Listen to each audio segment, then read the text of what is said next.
Jeg købte sådan en ildpony på min datters opfordring.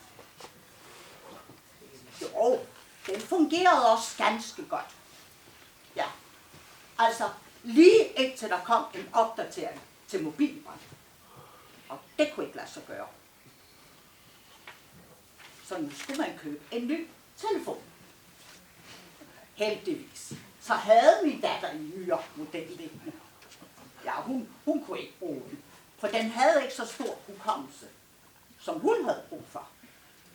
Men den virkede fint på mobilbank. Ja, glæden den varede så ikke så længe, for så kom der en opdatering til mit. Det kunne den så ikke lige rumme. Så nu skulle man jo igen købe en ny telefon.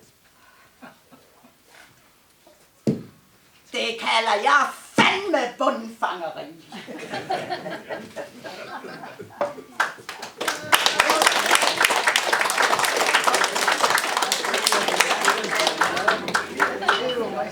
Thank you.